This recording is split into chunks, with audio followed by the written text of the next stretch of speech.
وہ جس کو بٹھانا چاہے تو بازو بٹھا بھی لیتا ہے. غوث اعظم کو بٹھایا تھا, غوث نے نظر ڈالی تو خواجہ غریب نواز کو بٹھا لیا, غوث نے نظر ڈالی تو بندہ نواز کو بٹھا لیا, غوث نے نظر ڈالی تو قطب الدین بختیار کاکی کو بٹھا لیا, غریب نواز نے نظر ڈالی تو صابر پیا کو کلیر میں بٹھا دیا, غریب نواز نے نظر ڈالی تو دنیا کے خطے خطے میں اپنے محبوبوں کو بٹھا دیا. بتایا سن میں خدا کا انتخاب ہوں اور میں جو چاہوں جیسے چاہوں کر سکتا ہوں, ہاتھ میرے ہے, قوت خدا کی ہوتی ہے, سبحان اللہ, نظر میری ہے, دیکھنا خدا کا ہو رہا ہے, زبان میری ہے, قوت اور گویائی کلام کی قوت خدا کی ہوتی ہے. میں اگر کہہ دوں, ولی کہہ رہا ہے, میں اگر کہہ دوں تو چور بھی ابدال بن جاتا ہے. میں اگر کہہ دوں خنسا ہجڑا میرے پاس آئے تو ماں بن جاتا ہے. سبحان اللہ. اس لیے اجمیر میں پورے خنسا ایک ساتھ آتے ہیں عرس میں. غریب نواز نے ان کو بیٹا دے دیا تھا. پیارے بزرگ اور دوستو, اللہ کے ولی کی نظر کا کمال ہے. اللہ کا ولی جو چاہتا ہے اللہ اسے پورا کرتا ہے, کیونکہ ولی خدا کا انتخاب ہے. کڑپا کی سیٹ چلے گئی تو کیا ہوا کہ مرکز سے کنیکشن ٹوٹ گیا تھا, حالات سنبھل نہیں رہے تھے تو پھر سے اب ٹینشن. لیکن جب ملا ہوا تھا, یہاں پر برابر روڈیں بھی بن رہی تھی, الیکٹریسٹی بھی ہو رہی تھی, ڈرینیج پرابلم سالو ہو رہی تھی, بڑے بڑے مسئلے ڈیل ہو رہے تھے, مرکز سے کنیکشن جڑا ہوا تھا, دلی سے کڑپا کنیکشن تھا, مسئلے حل ہو رہے تھے, ٹوٹ گیا, مسئلے خراب ہو گئے. تو ولی کا کنیکشن بھی خدا سے جڑا ہوا ہوتا ہے. سبحان اللہ. ادھر جا کے بولے حضرت 2 بچے ہیں, تیسری بچی ہونا, ٹھہر خدا کو بول دیتا ہوں. سبحان اللہ. مرکز سے کنیکشن جڑا ہوا ہے, ولی سنتا ہے, خدا سے کہتا ہے, خدا کہتا ہے تو دینا چاہتا ہے دے دے تو میرا غلام خوش ہو جائے گا, بولے لے تیری خوشی کے خاطر دے دیتا ہوں. سبحان اللہ. سبحان اللہ. غریب نواز حضرت خواجہ حضرت غوث اعظم کی بارگاہ سے ایک خاتون کا گزر ہو رہا تھا, بڑھیا تھی, بہو کو ساتھ میں لے کر جا رہی تھی, رو رہی تھی. حضرت غوث اعظم بچے تھے, 7 سال کی عمر کے تھے, بال لے کر کھیل رہے تھے. غوث اعظم نے بڑھیا کو دیکھا, رحمت للعالمین کے خاندان کا ہے, کسی کو روتا ہوا نہیں دیکھ سکتا. سبحان اللہ. پوچھا مائی کیوں رو رہی ہے؟ کہا تو بچہ ہے, تجھے کیا معلوم ہے؟ بول کے تو دیکھ لے بچہ ہے یا بوڑھا پتا چل جائے گا. کہا نہیں تو بچہ ہے. بولے مائی ذرا بول کے تو دیکھ. کہا یہ جو عورت میرے پیچھے ہے یہ میری بہو ہے, مجھے ایک ہی لوتا ایک بیٹا ہے اور یہ میری بہو کبھی ماں نہیں بن سکتی, اس لیے افسوس سے جا رہی ہوں. کہا مائی ٹینشن مت لے, جا, اللہ تجھے 11 بیٹے دے دے گا. رونے والی چھوٹے بچے کے منہ سے بڑی بات سنی تو مسکرائی, چلے گئی. پیارے بزرگ اور دوستو, کیا ہوا, دوسرے ہی دن خبر ہو رہی ہے کہ بہو حاملہ ہے. اللہ کے ولی کی زبان سے نکل گیا بہو حاملہ ہے. حالانکہ شادی ہوئی کئی سال ہو گئے. پوچھا مائی ادھر کدھر سے آ رہی ہے, رو کیوں رہی ہے؟ کہا فلاں ولی کی بارگاہ میں گئی تھی, انہوں نے مراقبہ کر کے بتایا کہ میری بہو اب ماں نہیں بن سکتی, میرے بیٹے کے مقدر میں کوئی اولاد نہیں ہے, اس لیے رو رہی ہوں کیونکہ میرا نسب اور حسب یہاں ختم ہو جائے گا. حضرت غوث اعظم نے کہہ دیا 11 بیٹے ہوں گے. چند دنوں بعد خوشخبری مل گئی کہ بہو حاملہ ہے, ایک بیٹا ہوا, دوسرا ہوا, تیسرا ہوا, 11 ہو گئے 11 سال میں. اور دیکھتی کیا ہے کہ پورے 11 پوتروں میں ولایت والی صفات موجود ہے. سبحان اللہ. سبحان اللہ. عام بیٹا نہیں, ولی پیدا ہو رہا ہے. اب غوث اعظم وہ بچے کو ڈھونڈنے کے لیے وہ ماں نکلی, چپا چپا ڈھونڈتی رہی, غوث اعظم نہیں ملے. کانوں میں ایک دن رکعت پڑ گئی کہ 18 سال کا ایک نوجوان اپنے ولی ہونے کا اعلان کر رہا ہے.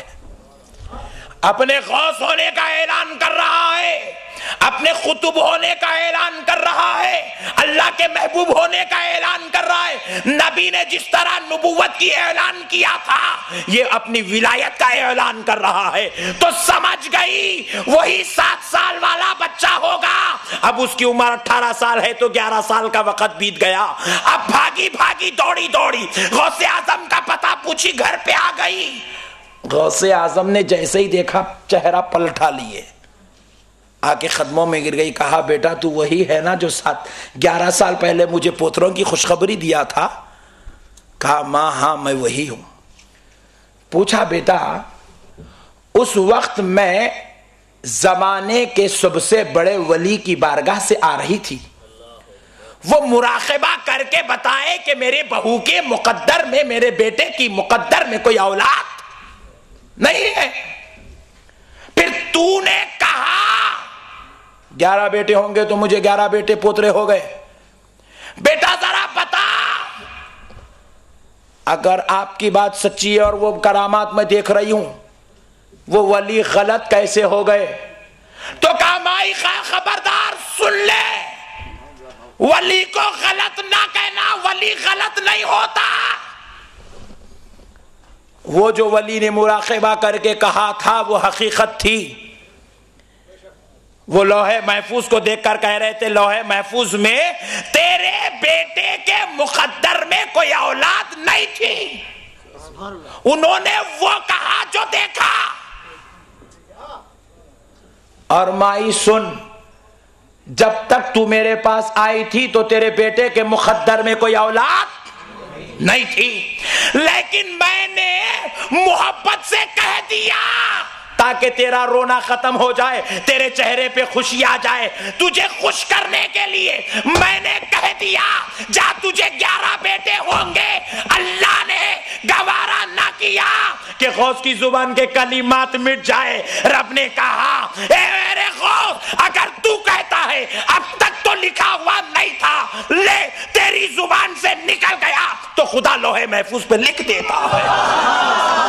نعرہ تکبیر، نعرہ رسالت، علماء اہل سنت، غوث کا دامن۔ اللہ کے ولی کی زبان ہوتی ہے، قوت خدا کی ہوتی ہے، سبحان اللہ۔ زبان سے نکل جائے ہو کے رہتا ہے۔ اس لیے پیارے بزرگ اور دوستو، اولیاء اللہ کی چھت و چھایا میں رہنا چاہیے، مسئلے بڑے آسانی سے حل ہو جاتے ہیں۔ جو بزرگوں کا دامن چھوڑ دیتا ہے وہ تباہ و تاراج نیست و نابود ہے۔ گلی گلی کوچے کوچے کھٹکا مارنے کے باوجود بھی پھر بھی کڑپا کا چورستہ غلاموں سے بھرا ہوا ہے۔ اب وہ جلسہ دیکھتے ہیں تو آپ کو نہیں معلوم ان کو کتنی تکلیف ہوتی، مجھے معلوم ہے کس طریقے سے ان کے سینوں پہ سانپ دوڑتے ہیں وہ میں جانتا ہوں۔ پیارے بزرگ اور دوستو، اتنی محنتیں کرنے کے باوجود بھی کامیابی ان کے ہاتھ میں نہیں ہے، کیونکہ اولیاء کا دامن ان کے ہاتھ میں نہیں ہے۔ وہ اولیاء اللہ کی جماعت کے ماننے والے نہیں ہیں، اس لیے کامیابی ان کے پاس نہیں ہے۔ خدا کی قسم لاکھ کوششیں کرنے کے باوجود بھی آپ دیکھ لو غلامان مصطفیٰ کامیابی کی طرف ہے، کیونکہ اولیاء کا دامن ہمارے پاس ہے۔ اب آؤ پیارے بزرگ اور دوستو، آپ کہیں سونے کے موڑ میں تو نہیں؟ ہاں ماشاءاللہ، آپ کو دیکھ کر مجھے پتا چل رہا ہے کہ میں حیدرآباد میں تقریر کر رہا ہوں۔ آپ لوگ تو اتنے شعور والے لوگ ہیں۔ پیارے بزرگ اور دوستو، قربان جائیں اللہ کے ولی کے مقام پر۔ اللہ نے اپنے ولی کو وہ مقام اور وہ عظمت عطا فرمایا۔ سرکار غوث اعظم ارشاد فرماتے ہیں کہ میں اس کائنات کو ایسے ہی دیکھتا ہوں جیسے ہتھیلی میں رائی کا دانہ۔ ذرا زور سے، ایسے ہی کائنات کو دیکھتا ہوں جیسے ہتھیلی میں تم رائے کا دانہ دیکھتے ہو۔ یہ کرامت، یہ غوث اعظم کا مقام ہے۔ جلسوں میں بولے تو دوسرے دن صاحب کیا کرتے معلوم؟ اماں کیا گیت بول کے گئے تمہارے مولانا؟ ہتھیلی میں کہتے دنیا کو دیکھتے۔ کہاں سے دکھتی رے بابا؟ تمہارے مول صاحب بھی عجیب بات ہے، کئی کو بلائے اتنی دور سے ان کو؟ ایسا بول کے ہمارے نوجوانوں کا ذہن خراب کرتے ہیں. اسی لیے میں کل صبح جو ہونے والے سوال ہے اس کا بھی مسئلہ حل کر دیتا ہوں. سبحان اللہ. پیارے بزرگوں اور دوستو دیکھیے، انسان جب جب اولیاء اللہ کے مقام، ان کی عظمتوں کو انکار کرتا گیا تو خدا نے ان کرامتوں کا ظہور ٹیکنالوجی میں کر دیا، تاکہ جب انسان اس ٹیکنالوجی کو مان لے گا تو پھر ماننا پڑے گا کہ جب ٹیکنالوجی کا یہ کمال ہے تو اللہ کے ولی میں کیوں نہیں ہو سکتا ہے. پیارے بزرگوں اور دوستو دیکھیے، ابھی ہم لوگ کڑپا میں داخل ہوئے تو ہوٹل کے حجرے میں ایک چھوٹا سا ٹی وی رکھا ہوا تھا، اس کے اوپر ورلڈ کپ چل رہا ہے، میچ. فرینکلی ٹینشن نہیں لینا، میچ 21 انچ کا ٹی وی ہے، کلر میں میچ دکھایا جا رہا ہے، ورلڈ کپ کا میچ ہے، اور کیمرہ ایروپلین کے ذریعے سے، کیمرے سے، سیٹلائٹ کے ذریعے سے میچ کو لائیو ٹیلی کاسٹ کیا جا رہا ہے. دیکھنے والا ٹی وی پر دیکھ رہا ہے کہ پورا گراؤنڈ بتایا جا رہا ہے. آپ نے تو پورا جاپان دیکھ لیا اخباروں میں، تصویروں میں. سیٹلائٹ فوٹوز لی جاتی ہے سیٹلائٹ کے ذریعے سے، ایروپلین کے ذریعے سے، تو جاپان کا تقریباً حصہ آ گیا. گراؤنڈ تو پھر بھی چھوٹی بات ہے، لیکن مان کے چلو کہ تھوڑی دیر کے لیے سمجھنے کے لیے اسی کو ہم مثال بنا لیتے ہیں. لائیو ٹیلی کاسٹ ہے اور پورے گراؤنڈ کو بتایا جا رہا ہے، اور گراؤنڈ کے اندر تقریباً 50,000 آدمیوں کا مجموعہ بیٹھا ہوا ہے، اور ابھی 50,000 آدمی بیٹھنے کی اتنی جگہ پویلین کی خالی پڑی ہوئی ہے جس میں چند لوگ میچ کھیل رہے ہیں. پیارے بزرگ اور دوستو، اتنی بڑی جگہ کو بتایا گیا، ایک 21 انچ کی ٹی وی پر دیکھ رہے ہیں. وہی اگر کسی جھوپڑ پٹی میں غریب آدمی کے پاس چلو تو پورٹیبل ٹی وی 14 انچز کی ٹی وی پر وہ دیکھ رہا ہے. کڑپا کے کسی ایک مشہور آدمی چوراہے پر چلو، پان ڈبے پر ایک اور چھوٹی ٹی وی لگا لیا 4 انچ کی، وہ گراؤنڈ وہاں بھی دکھ رہا ہے. ایک غریب مسلمان کڑپا کا چائنا کا موبائل لے لیا، وہی گراؤنڈ کو ہتیلی میں دیکھ رہا ہے. سبحان اللہ، سبحان اللہ. اجی مجھے کہنے دو، سبحان اللہ. 1 لاکھ کے مجموعے کو آپ آنکھ سے نہیں دیکھ سکتے، لیکن ہتیلی میں آپ کو ٹیکنالوجی دکھا رہی ہے. میں نے پوچھا میاں کیا دیکھ رہے ہو؟ بولے حضرت میچ دیکھ رہا ہوں. اسکور کتنا ہوا؟ ہو وہ بھی بول رہا ہے. بولے لائیو ٹیلی کاسٹ؟ بولے جی ہاں لائیو. کون کھیل رہا ہے؟ میں اس کا نام نہیں لیتا، لائٹ لے لو. پیارے بزرگ اور دوستو، پتا کیا چلا؟ جو منظر ناگپور کے گراؤنڈ پر ہو رہا ہے وہ کڑپا کی ہتیلی میں دکھ رہا ہے. سبحان اللہ. 1 لاکھ کا مجموعہ ہو تو 1 لاکھ کا مجموعہ ہتیلی میں. جاپان کا سائیکلون ہو تو جاپان کی ساری تصویر آپ کی ہتیلی میں. میں نے پوچھا بھائی یہ ہتیلی کے اندر جنت کہاں سے دیکھ رہا ہے؟ بولے مل صاحب کیمرے کا کمال ہے. کس نے بنایا؟ وہی جاپان نے، جو آج تباہ ہو چکا ہے. دنیا والوں کو ہتیلی میں جنت دکھانے والا خود دوزخ بن گیا، کیونکہ وہاں کوئی ولی نہیں تھا. بے شک، بے شک. سبحان اللہ. پیارے بزرگ اور دوستو ذرا غور کیجئے گا، وہ ولیوں کا دشمن تھا، وہ قرآن کا دشمن تھا، وہ اللہ والوں کا دشمن، اللہ کے محبوب بندے نبی کا کلمہ پڑھنے والوں کا دشمن تھا. تباہ ہو گیا، سب کو تو جنت دکھا دیا، خود دوزخ بن گیا. ذرا میں نے پوچھا کہ بھئی ہتیلی میں یہ اتنا بڑا گراؤنڈ، اتنا بڑا مجموعہ، اتنے پلرز کیسے دکھ رہے ہیں؟ بولے مول صاحب کیمرے سے. میں نے کہا کیمرہ کس نے بنایا؟ بولے انگریز نے. میں نے پوچھا انگریز کس کو کہتے ہیں؟ آدھی چڈی گوری چمڑی کو انگریز کہتے ہیں. انگریز وہ ہے جو شراب پیے. تعریف کر رہا ہوں، برا مت مانی، حقیقت ہے. آپ مانو تو بھی چلے گا، نہیں مانو تو بھی چلے گا. سمجھ میں آئے تو قبول ورنہ واپس حیدرآباد لے جاؤں گا. پیارے بزرگ اور دوستو، انگریز وہ ہے جو شراب پیتا ہے، انگریز وہ ہے جو زنا کرتا ہے، انگریز وہ ہے جو بدجنور کھانا جائز سمجھتا ہے، انگریز وہ ہے جو حرام خوری کرنے کو گناہ نہیں سمجھتا. ارے جب اتنا بڑا گناہگار ہو اس پر خدا کا فضل ہو جائے تو وہ ہتھیلی میں 1 لاکھ کا مجموعہ دکھا سکتا ہے. تو مجھے کہنے دو، جب فضل انگریز پر ہوا وہ لاکھوں کا مجموعہ ہتھیلی میں دکھا دیا، اگر وہی فضل غوث اعظم پر ہو جائے اور وہ ہتھیلی میں دنیا کو دیکھ لے تو کیا تعجب کی بات. نعرے تکبیر، نعرے رسالت، غوث کا دامن، خواجہ کا دامن. اولیاء اللہ دنیا کے انتخاب کا نہیں، خدا کے فضل کا نام ہے. اللہ جس پہ فضل کرتا ہے وہ ولی بنتا ہے. پیارے بزرگ اور دوستو، ہمیں ضرورت ہے کہ ہم ولی کو سمجھنے سے پہلے خدا کی قدرت کو سمجھیں. خدا کیا کر سکتا ہے، کیا نہیں کر سکتا. ولی اپنی طرف سے کچھ نہیں کرتا، وہی کرتا ہے جو خدا اس سے کرواتا ہے.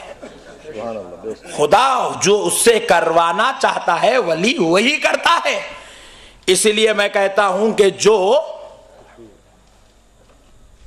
اولیاء اللہ کا دیوانہ ہو گیا وہ دنیا میں بھی کامیاب، وہ آخرت میں بھی کامیاب ہے. 2 باتیں سن لو، اپنی بات ختم کرتا ہوں. ہمارے حیدرآباد میں فصلان سر میں ایک بزرگ رہتے ہیں جن کا نام حضرت سید احمد بادپا رحمت اللہ علیہ. بادپا جو آپ کا لقب ہے، آپ کا نام سید احمد ہے، آپ کو بادپا کہتے ہیں کیونکہ آپ ہوا میں اڑ رہے تھے، ہواؤں میں اڑتے تھے. صاحب بولے مول صاحب انہوں آدمی چنا جی ہواؤں میں اڑتے تھے، دیکھے آپ لوگ؟ ہم بولے ہم نہیں دیکھے، دیکھے سو والے بولے تو یقین کر لیے. تو شک میں ٹینشن میں ہے، ہم لوگ یقین کر لے کہ خاموش ہے، مسئلہ حل ہے. کیا بھائی شک کرے تو مسئلے پورے خراب ہوتے. دیکھو آپ آر یا پار، ادھر یقین یا ادھر یقین. ادھر یقین کر لیا تو زندگی خوش، ادھر یقین کر لیا تو دوسری شادی کا چانس ہے.